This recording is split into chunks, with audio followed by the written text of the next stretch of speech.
Saudara dan saudariku yang kekasih, Salam, selamat berjumpa dengan Renungan Harian Kerasulan Baru. Damai sejahtera Tuhan Yesus Kristus menyertai kita.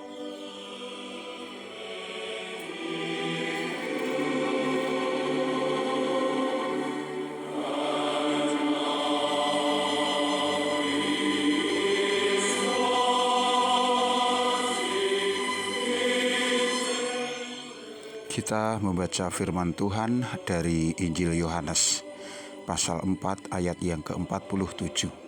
Ketika ia mendengar bahwa Yesus telah datang dari Yudea ke Galilea, pergilah ia kepadanya, lalu meminta dia datang dan menyembuhkan anaknya, sebab anaknya itu hampir mati.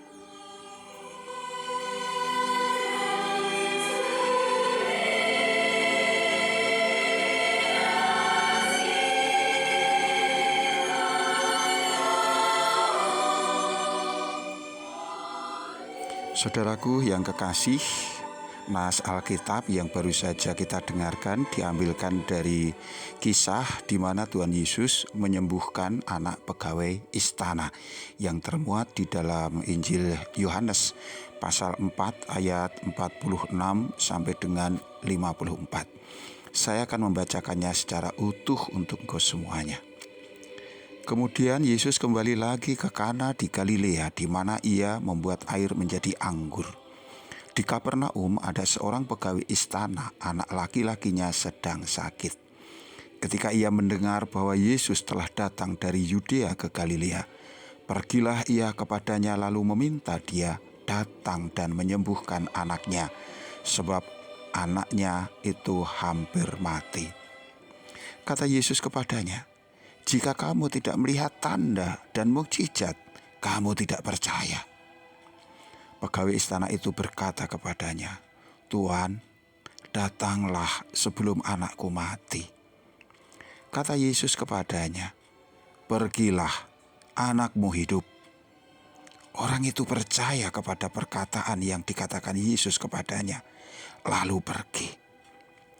Ketika ia masih di tengah jalan, hamba-hambanya telah datang kepadanya dengan kabar bahwa anaknya hidup. Lalu ia menanyakan kepada mereka pukul berapa anak itu mulai sembuh. Jawab mereka, "Kemarin siang, pukul 1 demamnya hilang." Ayah itu pun teringat bahwa pada saat itulah Yesus berkata kepadanya, "Anakmu hidup." Lalu ia dan seluruh keluarganya percaya. Itulah tanda kedua yang dibuat Yesus ketika ia pulang dari Yudea ke Galilea.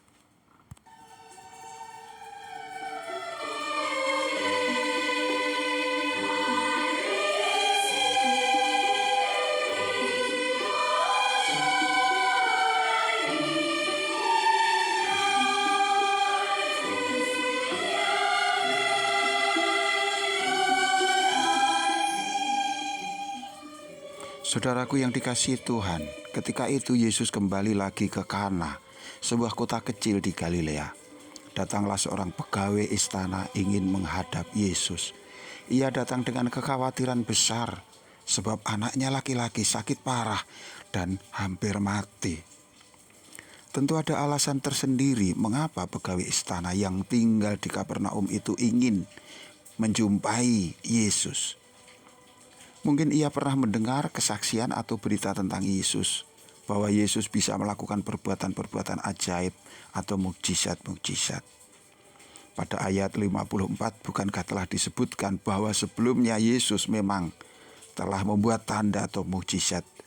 Yang pertama di Kana, yaitu membuat air menjadi anggur. Saudaraku yang dikasihi Tuhan, tentu tidak mudah orang untuk menjadi percaya hanya melalui sebuah berita singkat. Namun yang terjadi dalam diri pegawai istana itu, berita yang mungkin tidak seberapa itu, telah menggugah keinginannya untuk ia datang kepada Tuhan.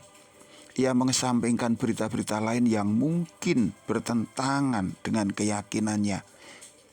Bahkan ia berhasil menepis pikiran-pikiran yang mengganggu, yang hendak menghalangi keinginannya untuk datang kepada Yesus. Ia membulatkan tekad meninggalkan anaknya yang sedang sakit parah, dan dengan harapan yang besar ia ingin berjumpa Tuhan. Ia ingin menyampaikan kekhawatirannya.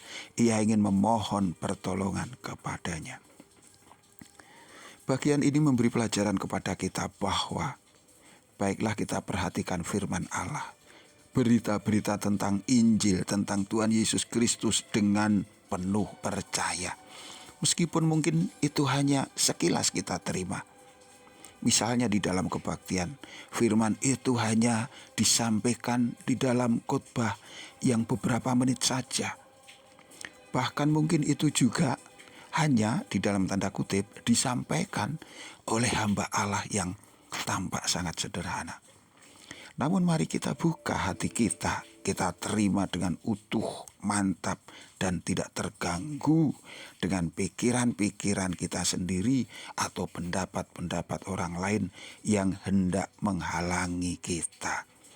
Kita sendiri harus sadar bahwa firman itu sesederhana apapun, sekecil apapun, ia berasal dari Tuhan dan di dalamnya disertai kuasa yang dahsyat untuk menolong dan menyelamatkan kita. Bagi setiap orang yang percaya, setiap perjumpaan dengan Tuhan, sesingkat apapun, sesederhana apapun tampaknya, pasti itu sangat berarti bagi kita. Begitulah kita menanggapi setiap saat kita saat teduh di hadapan Tuhan, setiap saat kita ikut berkebaktian mendengarkan firman, atau bahkan juga di dalam persekutuan-persekutuan kecil dengan saudara-saudari yang tidak seberapa jumlahnya.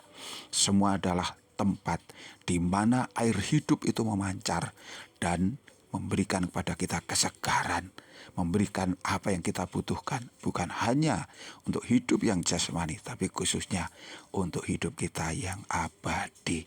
Tuhan Maha Kasih, Tuhan Maha Peduli, Tuhan menyertai kita, memberkati kita. Sampai jumpa. Amin.